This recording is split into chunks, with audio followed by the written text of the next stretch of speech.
And you're welcome to the RTÉ Rugby Podcast as the Women's Six Nations comes to an end. The Rainbow Cup kicks off to absolutely no fanfare whatsoever. And we build up to Leinster against La Rochelle in the Heineken Cup semi-final this weekend. Delighted to say Donal, Lenihan, Bernard Jackman and Wes Liddy are with me as always. Look, a quick review from last weekend. First of all, if you don't mind, I was on the Planet Rugby website earlier, Donal, Lenihan, and they do their usual who's not or who's hot and who's not, which I always find quite good. But they had Leinster down as who's not hot at the moment after their defeat to Munster. They didn't score a try for the first time in the RDS, I think, since October 2019. And they're saying that this defeat to Munster in the Rainbow Cup will really sting Leo Cullen. I put it to you, Donal Lenihan, that it more sting Leo Cullen than a marshmallow hitting him on the side of the face, and Leinster couldn't give a toss. Well, I'll have to give up that website. So I couldn't understand all the hype after the game. Look, if Munster didn't beat that, like when you looked at the quality of the two teams that were put out, if Munster didn't win that game, I think we'd be having a totally different conversation this morning. For somebody to come out to imply that game will have any impact whatsoever on the outcome of Leinster and La Rochelle, or the only plus that Leinster would have taken out of it is Gary Ringrose and James Ryan got a bit of game time. As a game, I thought, look, it was an uneven contest. We had a bust-up after 3 minutes, which Munster could have done within the Pro 14 final. It might have shook them into a bit of action. You had the Dialanda break, Conor Murray try after 5 minutes. And one of the two players I was really interested in watching, Dan Sheehan and Harry Byrne. Harry Byrne was gone after 5 minutes, so that kind of took a little bit of the interest in the game out of it for me. But physically, just Munster were too strong. So, I was surprised, actually. When you look at it, Leinster, I think they ended up with their fifth choice out half, fourth choice scrum half, and that 9-10-12 connection, Munster just stifled it. So really, as a game, for me, it was a non-entity, and I stopped reading anything into it about 2 minutes after the final whistle. So that was about it for me. Yeah, I kind of smiled at the end, Birch, when the camera was focused on CJ Stander and he made a point of hanging on to the ball for dear life. I think he's going to bring it to South Africa and hang it up as if my last game at the RDS, I left with a victory, but I wanted somebody to grab it and write, yeah, but Leinster had their fourth string CJ, so it matters not a jot. I think that'll be on eBay in a couple of years, yeah. First, I understand how important it was for Munster, and they got the win, and they were dominant, to be fair. So it may be the little boost of confidence. They certainly, looking at body language, looking at reaction afterwards, they obviously had built it up to be do or die, and they won the game and they bullied Leinster. The test is when Leinster have a full team out against them, can they do the same thing? But they did what they had to do. They won it. I thought some of the reaction afterwards, like getting the match ball, for me, for a fella who has so much experience, seemed to be a bit over the top. But look, at as long as he got something out of it and he was happy with it, that's the most important thing. But definitely they were up for it. Leo just wanted to get through the game, I think, and Leinster, they obviously would have liked, ideally, to be able to beat Munster with that team, and that would have been a real sign of their strength. But it was pretty clear from the first 10 minutes that wasn't going to happen, particularly with Harry Byrne going off. Leinster looked rudderless in terms of lost all shape. The ball was very messy. And it was difficult for Hugh Sullivan, to be fair, but he probably didn't have his best game either. And Leinster couldn't find any space on the pitch. So it was a difficult game for Leinster, but they would have just parked that quickly. And, it's all about La Rochelle now, as it used to be for Munster back when they were in semi-finals and finals. The week before a league game, they were always vulnerable. Obviously it's been a while. It's more important to them. It was more important to them last weekend than it was to Leinster. Yeah, absolutely. And I think, look, just in terms of the opening weekend, look, the South African sides, once they pulled out, whereas the Rainbow Cup was always just going to fade away into insignificance, and whatever kind of glamour there was about it was gone when South Africa couldn't travel. I guess summed up by, first of all, the Munster victory in and of itself, and then the fact that Benetton, who went to the entire Pro 14 season without winning a single match, managed to go and put 38 points, I think, on Glasgow. It just, kind of highlights the obscure nature of this competition. It's a competition, but it's not one we're going to get too excited about overall, maybe until next season. Oh, definitely not. The Benetton result was pretty bizarre, all right, but I don't know. You get out of something what you put into it as well, So there's an opportunity for some teams to to build confidence, to blood players to be in a good place for next season. Obviously, that doesn't really apply to Leinster, and I think there's no relevance to what happened last week to the La Rochelle game this weekend. And as Donal said, the only relevance is that Ringrose and James Ryan got some game time. So I think there is potentially stuff to take out of it for Munster, just in terms of, look, they brought the attitude that we hoped they would bring a few weeks ago in the final. Now, why it's taken them 6 or 7 games to realise they need to bring that is another issue. But it's irrelevant, though, Wes, isn't it? Like, there's no reason you can't attitude into a game that doesn't count. It doesn't matter. Nobody, like, you can bring an attitude into a fight against the guy who's not interested, and it doesn't really matter. Like, you got to bring the attitude when the attitude is actually required on the big occasions. That's the whole point, isn't it? Yeah, I think so, and hopefully that was copper fastened. Like, again, why it needed to be, I'm not sure, but you know, you're not a Leinster first choice team isn't going to capitulate in the face of that onslaught, but that doesn't mean you can't bring that same level of belligerence to things. Yeah, that's true. That's true. The Six Nations finished up as well in the women's Six Nations Championship. Donal in Ireland, they beat Italy, but it was a very disappointing game. You know, huge amount of errors in it, handling mistakes. I think between them, the two sides contributed nearly 60 handling errors in the game, which made for just a dour spectacle, which was a shame to sign off like that. Equally, England and France afterwards was pretty dour as well. So the top two sides, just in terms of a kind of performance levels that they wanted to hit, didn't quite hit it. But in terms of where Ireland are at the moment, Donald, they beat Wales and they managed to beat Italy. They finished third. But I guess it's kind of thrown a light onto the structures behind the women's game, and the fact that they were a standalone in this championship and forced people to kind of assess exactly where the women's game are at. That's what I think a lot of people have taken from the championship. Yeah, that's exactly how I would have summed it up. I mean, they were given that platform on their own for a 3-week period, probably unprecedented coverage in the media, on television, which was great. Maybe for some people, there was a bit of a sort of a false dawn. They beat Wales so comprehensively in that opening game, and they looked so polished and accomplished. And it was a considerable achievement from the point of view that the vast majority of the girls had only played one game in 13 months. So you got to put that into context.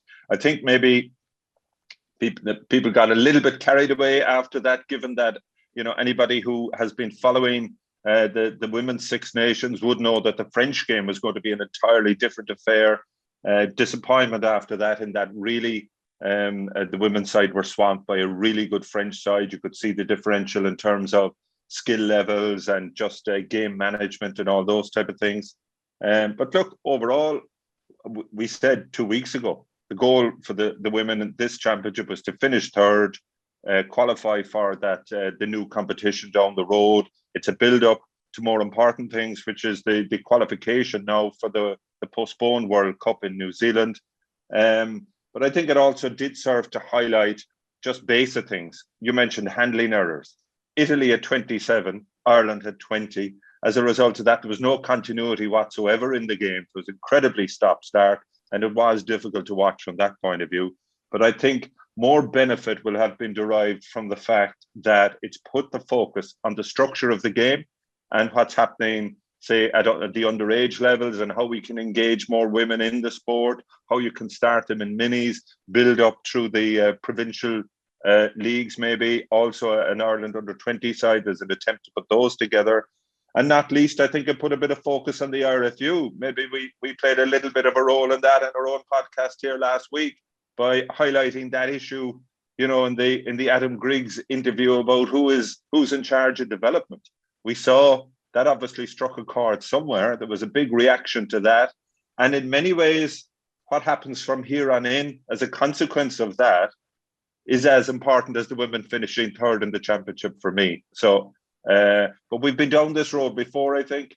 So it'll be interesting to see what structures are there. And, you know, again, you know, the core of the debate for me seems to be, are we going down the sevens route or the 15s route? And if we're going down both, do we have the resources to do that?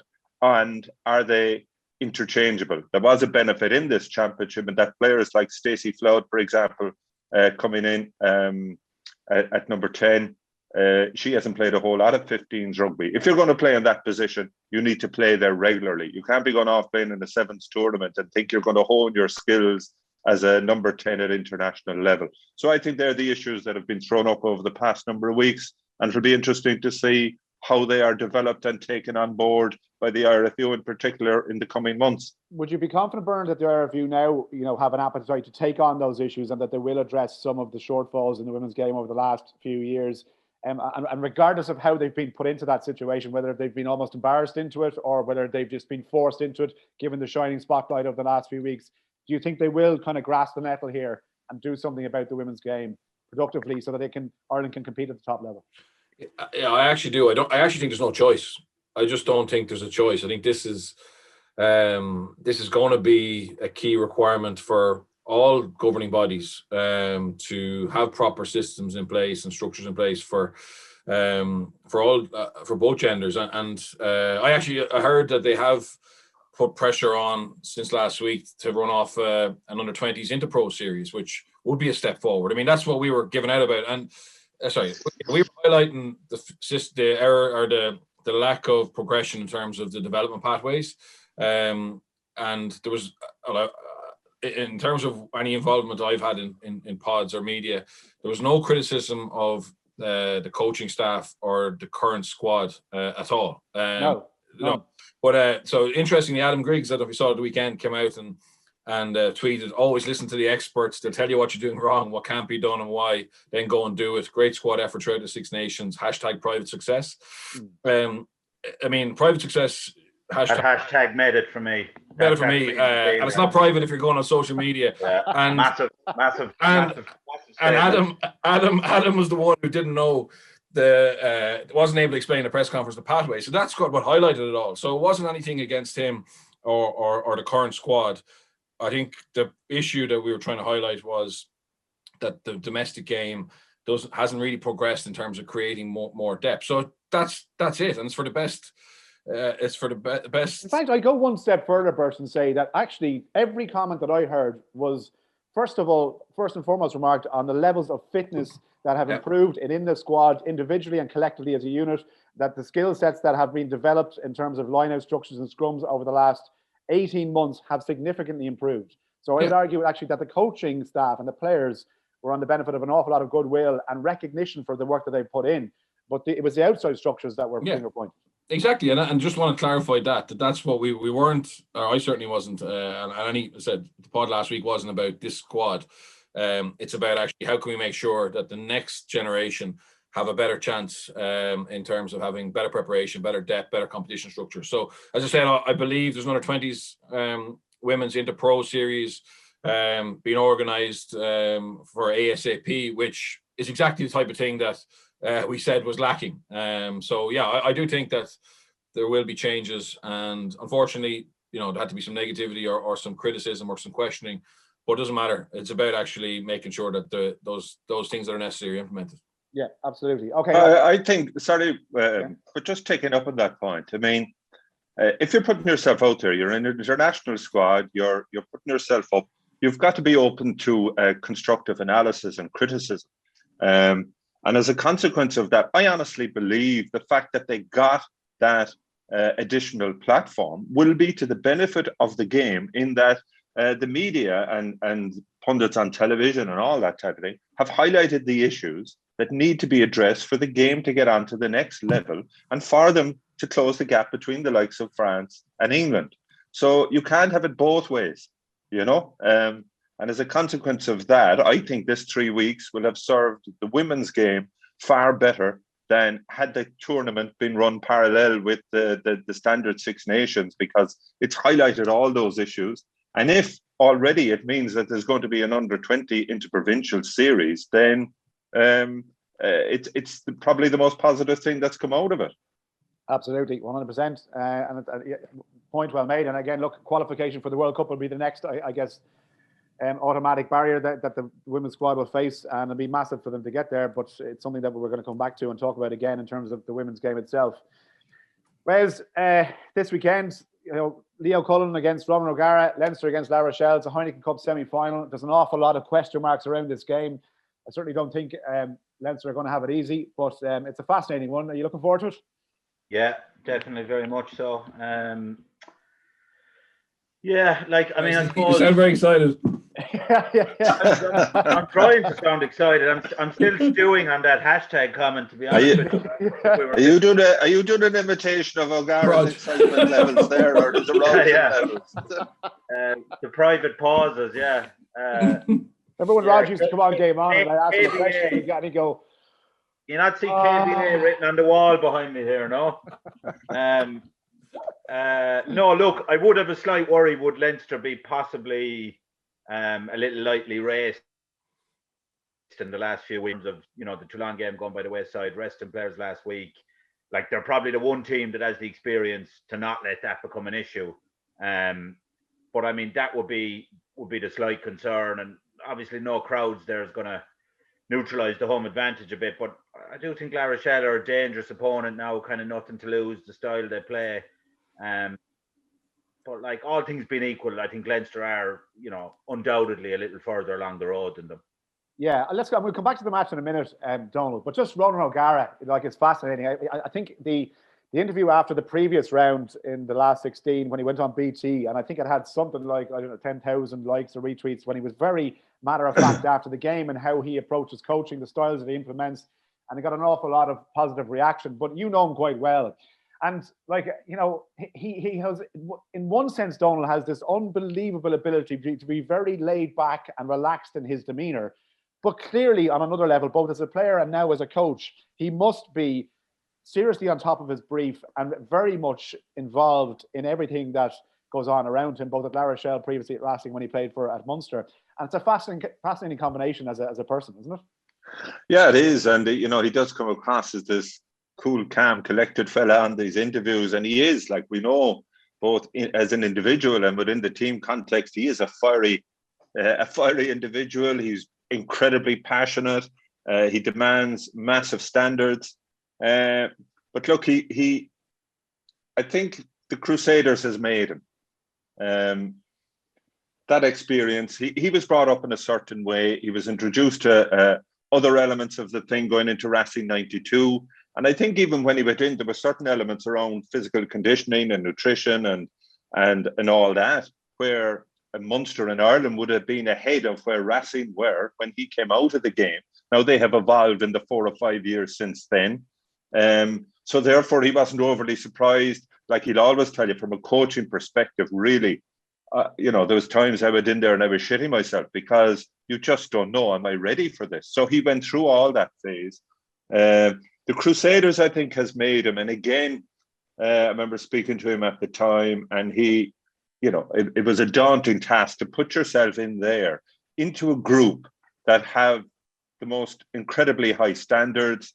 The Crusaders, there's a culture built up around the Crusaders for years and years that has been there going back since the start of Super Rugby, if you like, where they've been incredibly successful. You're going into a room with, the All-Black captain, Richie McCaw, the next All-Black captain, and Kieran Reid, a pack of forwards. I think 6 of them were regular starters for the All Blacks. And he had different philosophies, and defence was his thing. He had different philosophies in the way that should be applied as opposed to what they would be used to in New Zealand.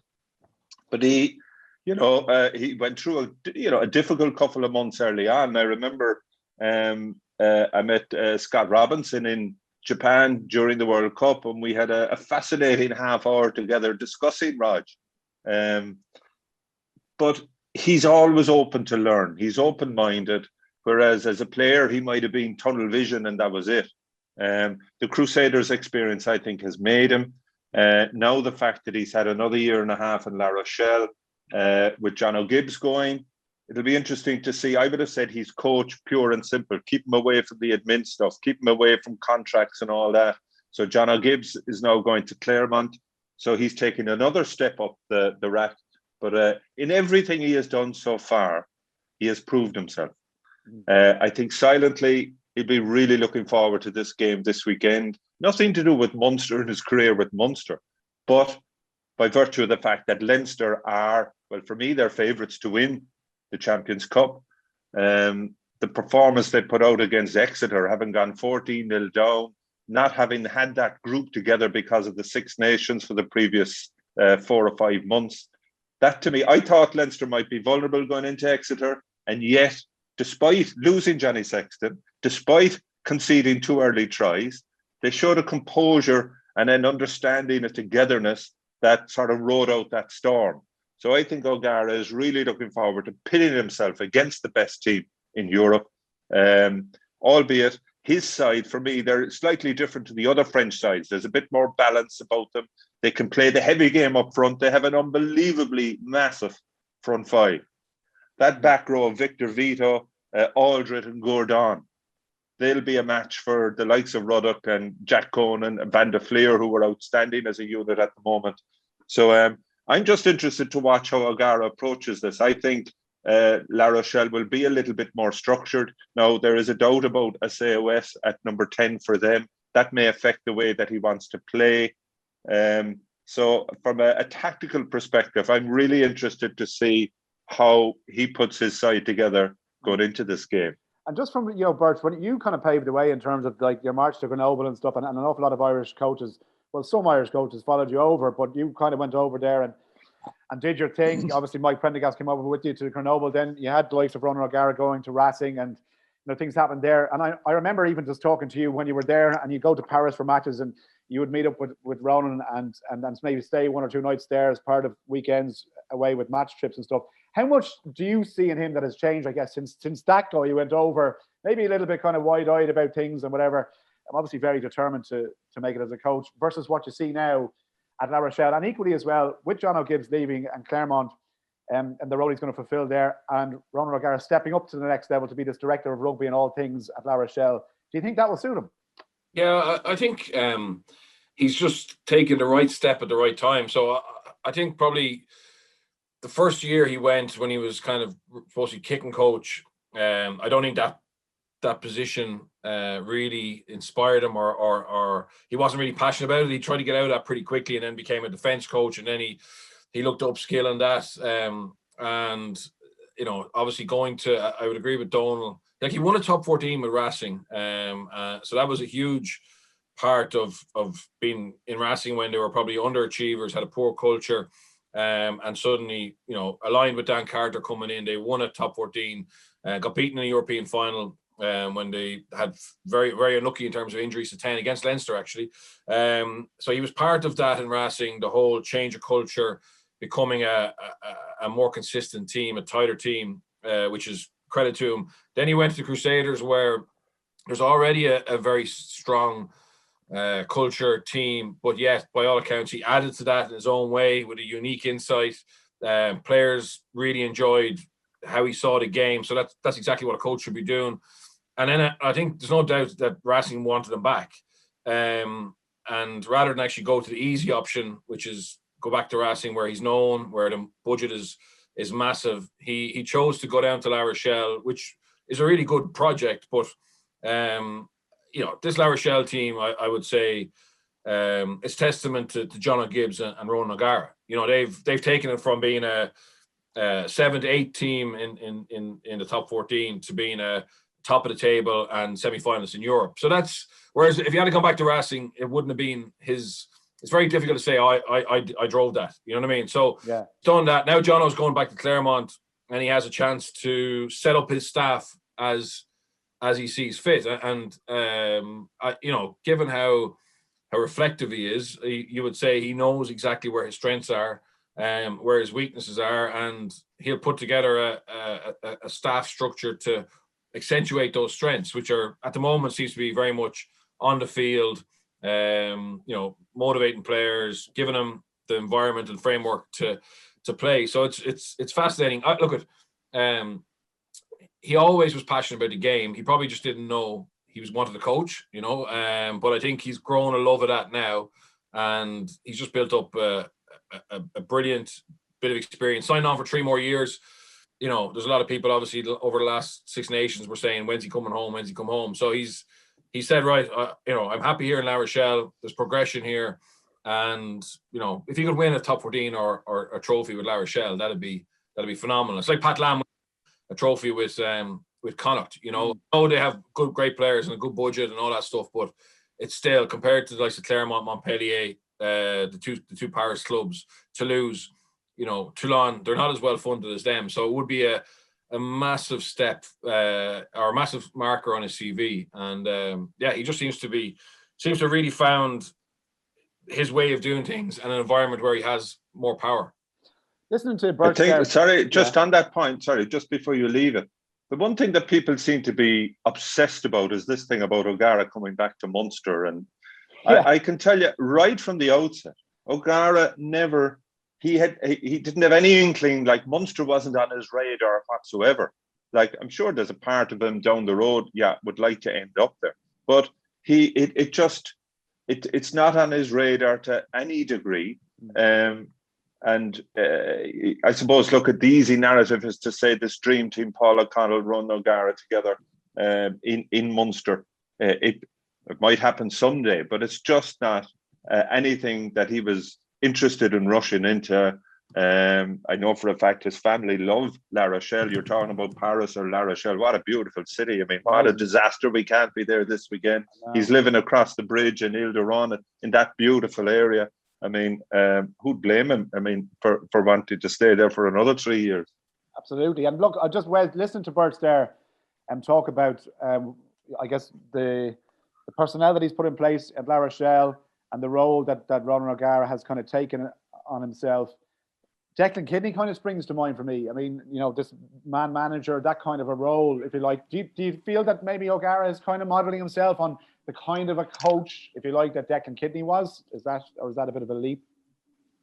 I think it's a leap to this point because he's been a coach and there's a director of rugby in there with him who you'd imagine is doing a lot of that recruitment and retention in Jono. So, is that what he may become now when he goes up the stairs? Yeah, possibly. I think Will Skelton is another one that maybe wasn't mentioned. That's been a massive signing as well, literally and figuratively. But he's kind of, he was absolutely crucial when Sarries did a number on Leinster in a final a few years ago. He's been down, I suppose if there's one way that Leinster have come a cropper, it's when they've been really taken on up front by teams with huge power. And like, there's an argument that La Rochelle have that there. So there's definitely the potential for them to cause some problems. So look, it's just going to be really interesting games, like a clash of styles as well a little bit. And look, the ROG thing definitely adds a bit of a subplot, and I think Donal's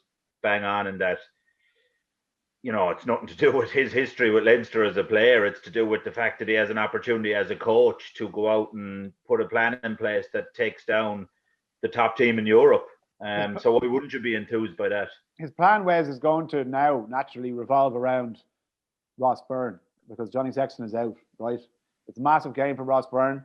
I guess the biggest positive in Byrne's favour is that he's with Leinster, where he's more comfortable than perhaps if this was an Irish setup where just there would be so much focus on him because of his track record with Ireland. And I wonder how Ross Byrne is going to acquit himself this weekend, and if it's something that La Rochelle can target. I don't know how you would, essentially. But what's your feeling on Ross Byrne having to start now because Sexton's out? He did brilliantly the last day against Exeter, in fairness to him. He came on quite early doors. So, look, he's played in quite a lot of big games. I suppose he had not his best day maybe in the semi-final last year, but I wouldn't be that worried about him. I think Sexton is a loss just because of his aura really at that level. But I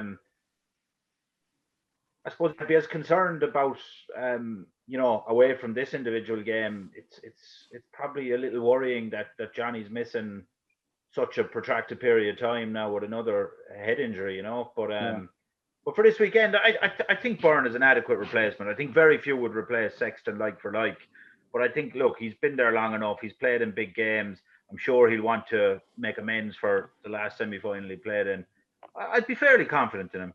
You know what, Donal, it's a big game for Ross Byrne, and I say this in the context that obviously it's a semi-final, so I'm kind of stating the obvious there. But equally, it might be his last chance with Leinster if things don't go right here, because you've got Harry Byrne coming through. Obviously, there's another couple of young guys next season. This is an opportunity for Ross Byrne to say, look, I know I've had my criticism. I know at times for Ireland I haven't perhaps performed as people would have liked me to, but he has to get it right this weekend. It's a massive, massive game for Leinster and for him. Yeah, it is. But I think, look, a lot of the time with a player, it comes back to where you feel, it sounds simple, where you feel loved and appreciated. I think Ross Byrne, Leinster over the years have done a brilliant job with Ross Byrne. I think Stuart Lancaster and Leo Cullen have massive faith in him. So therefore, as a starting point, that's a great position to be in. I thought he did incredibly well when he came off the bench against Exeter, because as I said earlier, Leinster were 14 points down after 10 or 12 minutes. They had begun to drag themselves back into that game at that point. But Sexton going off was a huge blow for Leinster in the context that he had a really good Six Nations with Ireland. But if anything, Ross Byrne added, his own little stamp on the game. He was involved, I think, in the opening try that Leinster got within a couple of minutes of coming on. So I wouldn't be, obviously, as you've said, Johnny Sexton is a loss to any team. But I think in the context of that Leinster backline, Ross Byrne will fit in. I think, more importantly, the players around him, be it Luke McGrath, who'll probably start at 9, Robbie Henshaw at 12, Gary Ringrose at 13. I think the three of them are very comfortable playing with Ross Byrne. So therefore, I don't see it as a massive issue, albeit Johnny Sexton, because of the character that he is, will be a loss. I think in some respects, given the issues that La Rochelle are having around their number 10s with injury doubts around West and Cleason, it might be some relief to them to see that Johnny Sexton isn't starting. But no, I wouldn't be overly concerned about Ross Byrne. I'd back him to do well this weekend. Okay, and just on the pack then as well, Birch, I want to talk about the Lions. There's on a couple other issues as well. And move on. In terms of the Leinster pack and what you expect to start, James Ryan obviously getting some game time last weekend. Is he an automatic selection this weekend? The back row will be interesting as well for Leo Cullen and Stuart Lancaster, and who they select. Have you any idea about where they might well, go? look, I'd be shocked if they didn't. The back row wasn't Ruddock, Conan and Van der Fleer. Yeah. And then for me, it's a toss-up between...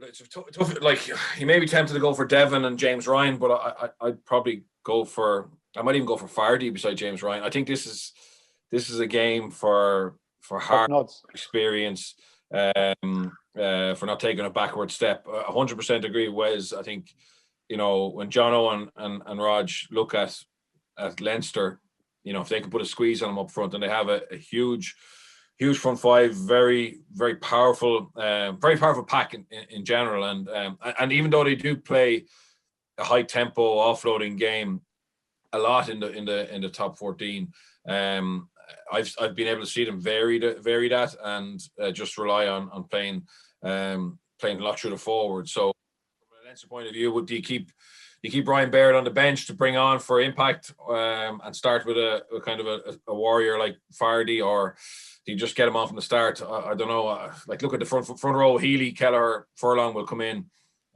So you're bringing 6 into the forwards straight away from who weren't involved last weekend, and they're all internationals. But yeah, I personally think Fardy has a role to play this weekend. I know he's retiring, but he's still a good operator, and they need to make sure they don't take a backward step against this La Rochelle pack. Okay, all right. Donal, just on the Lions, move on. It should be a cracking game this weekend, and obviously it's live on RTÉ radio as well. I think, is it, with yourself and Michael? Is it? Yeah, we're on Sunday afternoon. Looking forward to it. Good stuff. In terms of the Lions, Donal, an agreement has been reached with Premiership Rugby now about the English players in the build up to the Tour of South Africa itself, which obviously involves the game against Japan in Edinburgh and the releasing of players who might be involved in that Premiership final. It's going to cost 45,000 Great British pounds per player, and does like this is an awful lot of haggling over essentially, trying to flog as much money as possible out of the Lions. Premiership Rugby have said this will never happen again. So this is a last lifetime deal that these players will be released on this kind of a basis, and from now on something else must to happen. The whole thing is a complete mess. It's a pretty ugly mess as well, Donal, and it just leaves everyone with a bit of sour taste in their mouth, doesn't it? Yeah, it does. Look, I've said it for years.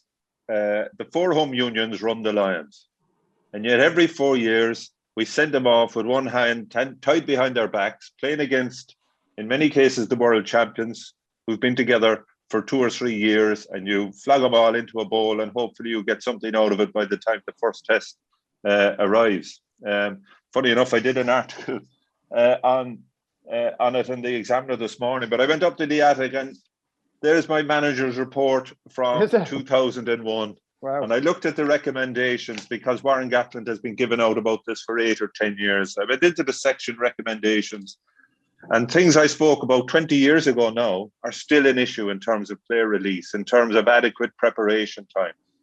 And it's an absolute mess. Like the Lions are set up to fail. The fact that they've been successful in the last 3 tours is a testament to the players and the management, because every single obstacle is put in your way. So here you have, and you know, it comes back to money in a lot of cases. This mess with the Premiership, where even clubs absolutely understand, of course, if you're in the playoffs or you're in the final, of course you're not going to go off into a camp with the Lions.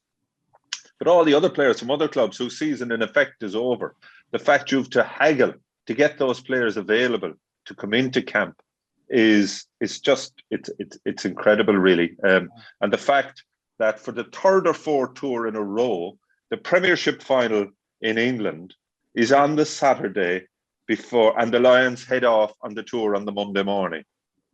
It just beggars belief. I mean, there's a story. I remember speaking to Johnny Sexton about this. The opening game, the same thing happened to New Zealand 4 years ago. And they played the first game against a provincial 15 up in the North Island. If you remember, Warren Gatland's son was the out half for that kind of provincial barbarians team. Bryn, yeah. Bryn, yeah. There was about 5 or 6 Lions players going to the match, fell asleep on the bus going to the match. If you remember, they were lucky to win the game against a kind of they were mitre 10 players, you know, the 3rd tier in New Zealand. Like, if you had lost that opening game on the tour, all of a sudden it puts massive pressure on you. But that is the type of organisation that has been put around the Lions. And yet they play such a massive role in, you know, their 40, 50,000 people travel to watch them. They've become the financial saviours once every 12 years of New Zealand, Australia, or South Africa. They are they give them the financial boost that keeps them going for another few years. And yet they're treated like this. I mean, I feel very passionate about it because I think, you know, they get no support from within the group who are supposed to be running the Lions. And that for me is shambolic. Add in, we're at a scenario now. We're 8 days away from the Lions squad being announced, okay? Yeah. We know the 8 games that they're playing, 7 in South Africa. There's a suggestion that the provincial games they're playing, that those teams, so in other words, if you're the Natal Sharks, you might be flown up to Johannesburg to play against the Lions. You're not playing them in Durban. That's the suggestion. But as of now, we still don't know what the itinerary is. We still don't know where they're playing. Like it's a mess. Then throw in the fact that, you know, come the first test, South Africa as a side will not have played together for 20 months. Like, that is just unthinkable. This whole Lions tour has been a disaster. Yeah, but is there not, like, I certainly wouldn't be surprised if it never goes ahead. Like, I am as hooked in as I normally would be, because I don't know, subconsciously I just feel, you know, 3 weeks out there'll be an announcement and it'll be pulled. You know, it's just it's as Donal said, no itinerary yet. I mean, it must be absolutely, you know, soul destroying for like Gatland and stuff, trying to make plans and trying to plan prep and organize things with just such uncertainty. Absolutely, and then you know the fact that the selection march of a squad and all that kind of stuff. That's why I guess, you know, and even on the podcast here as well, we've been more talking about the organisational problems around it and than anything else. Throwing the fact there won't be a crowd there, Wes, more than likely. So, you know, this thing about Lions, travelling fans, all that atmosphere is gone. The players are going to have to quarantine to be in this bubble. It's just not going to be anything like a Lions tour that we know of. So, look, we'll wait and see if it goes ahead. I'd be with Birch here. I'm not convinced at all that it will actually happen. It seems like organisers of right across the board, and we talked about it with the Rainbow Cup earlier, but there's people are still in the mode of trying to reschedule or accommodate things that were shortened or abbreviated due to COVID earlier in the season, and that's understandable financially. But I wonder, is there a tipping point at some stage where you need to kind of go, well, hopefully the world is going to be a much different and better and more amenable place to sport and attendance and things like that. by what would be the start of next season in September. And, you know, is there an argument that maybe you kind of cut your losses at a certain point and be as well prepared in terms of players physically and in terms of organisation and administration around tournaments to get really back to 100% running for next season, rather than this? Like, I mean, players are going to go on this. Like, when are players meant to have a couple of weeks off? When are they meant to do their pre-season? I don't know. I mean, I wouldn't be that disappointed if it was cancelled in one way, to be honest with you. I think the hype around Lions tours in terms of the media coverage the last few years has become completely over the top as well. So yeah, I wouldn't be terribly upset if it was cancelled in this particular instance. But that's the logical answer, Wes. I think the issue here is this is all to do with contractual obligations. That is why the Lions said, after having tried to, a suggestion that it might be hosted in Australia, a suggestion that it might be hosted in the UK, when those opportunities couldn't go ahead, then the Lions said, fine, we signed a contract, we have to travel, you have to host us. So it's all to do with trying to fulfill the contractual obligations. And if it's going to be cancelled, let South Africa cancel it. So, I firmly believe that this is the obvious solution for this, and I know you're talking about World Cups the following year, was postpone the tour until next June. And I can see then why, if you wanted Ireland were to tour New Zealand, England were to tour Australia, flip them, let them go down this summer. I mean, we've seen games are taking place in New Zealand and Australia. But look, or even Donal, if you went to New Zealand next summer, obviously you might be on a bit of a hiding to nothing, but if you went there -7 or 8 Lions, like, we're talking about opportunities to build squads. I mean, how brilliant an opportunity would it be for notional second choice players to get to play against the All Blacks in the year leading up to a World Cup? Yeah. Don't rush in with the answers, lads, you know what I mean? Well, I'm sure Well, the All Blacks, I think the prospect of hosting Ireland B for 3 tests wouldn't fill them with massive joy. It wouldn't be that B, though. It would be maybe 7 or 8 down, but, it'd be your slugs getting a run on the first team. Just finally, lads, I want to end on a bit of an upbeat story here. I'm cognizant of the fact that I'm just not throwing this at you in terms of facts and figures, but just as a general point here. So the 2021 Harvey Norman Super Rugby Australia season have just released record-breaking figures turning in on television for their games across the last few months. So free-to-air television this year, and they're reporting a 16.4% surge in player registrations from the same time in 2019, based on the fact that the Rugby Championship has been free-to-air. Television figures average up on average of 144% across the board since the competition has gone free-to-air on Australia, corresponding with increased attendances at matches as well. Attendances at games and stadiums are up right across the board, and 16.4% surge in players registering to play the game because it's available on free-to-air television. And Donal, if ever was needed as an example of what can happen if you keep this game of rugby union on free-to-air with as many eyes as possible, that it translates to a success across the board. And I thought it was a brilliant story and a brilliant article to read. Yeah, sorry, I wasn't aware of that. I hadn't seen it. And as we know, rugby union fights a huge battle in Australia because they have so many other professional sports. They're in a fight with rugby league, Aussie rules, cricket, soccer. So it's an ongoing battle for bums on seats and to attract viewership. But that's brilliant. I hope the Six Nations, as we know, the broadcasting rights for the Six Nations are being discussed as we speak. And I hope that those terrestrial figures, the fact that they are available free to air, will have an influence in the outcome there. Because when CBC came on board, we all automatically assumed that was it. Behind the paywall, it's BT Sport or it's Sky or it's Amazon or whoever. And, that was the end of the Six Nations as we knew it. Hopefully, the timing of that figures again highlights the fact that you've got to keep the sport in front of the punter. You've got to get kids engaged and involved in it. So I'm delighted to hear that. Okay, right, lads. Look, we'll leave it there. Hugh, just quickly, fair play, Connacht winning up in Ravenhill, in fairness, we should just mention them. Sorry, absolutely, yeah. They've had a very tough time. Their home form has been really poor, and I know they won away, but the impact, the quality of Caelan Blade Abraham, Papali'i off the bench. And I know Ulster had withdrawn some of their players, obviously, to get ready for their European Cup, our European Challenge Cup semi-final. But big win for Connacht, difficult season, and hopefully it gives them a kickstart to finish strong. Yeah, absolutely. Yeah, I thought it was a fantastic game.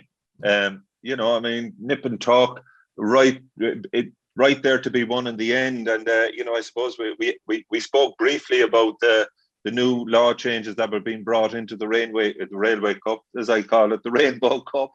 The bottom line is the Railway Cup. The Railway Cup at this stage, Donal. Exactly, but.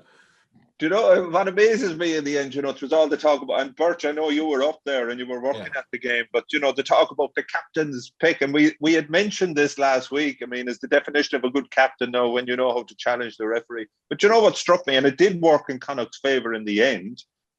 But basically, what it's doing, it's highlighting a failure of the officials to get a call right in the first place. Yeah. Do you know what I mean? Sure. Embarrassing them. Yeah. So that was going to be a turnover. The incident where Marmion loses the ball, it was going to be a scrum to Ulster. And it's actually a penalty to Connacht. It just shows you, and if there wasn't a captain's challenge, that game would have been we never even would have seen it back probably on the replay. It's but this potential to embarrass the referees as well. And I know it's something that you have been very vocal about this season. The standard of refereeing, particularly in the Pro 14, has not been what it should be. And as you say, with a captain's challenge now, it does have the potential to embarrass the officials even further. Yeah. Maybe if that's the kick in the, that they need to pick up their action. They're doing a fairly good job of that themselves at times, Hugh, to be fair about it. Well, to be fair, as captain, though, you're in time to go up to the referee and say, "Well, you made a balls of that." Do you know what I mean? Right into the microphone. You grab them with a jersey. Exactly. What do you think of that, Nigel? And I'll just declare for you, Hugh, that we obviously have no vested interest in talking about RTÉ Rugby on this podcast. Just no, in case we go down the Sky Sports Super League route here inadvertently, Yeah, and apologies to Connacht fans that I put in the fact that we're hoping to get RTÉ Rugby back on RT ahead of the fact that they beat Ulster last weekend. So yeah, maybe my agenda needs sorting out for next week, lads. Pleasure as always. We'll discuss the Leinster La Rochelle game next weekend. We do have a Lions squad as well that's coming up in about 8 days' time, as Donal mentioned, if in fact it doesn't go ahead. So plenty to talk about next week in the podcast. To Donal, to Wes, and to Bernard, thank you for your time. We'll talk to you next week.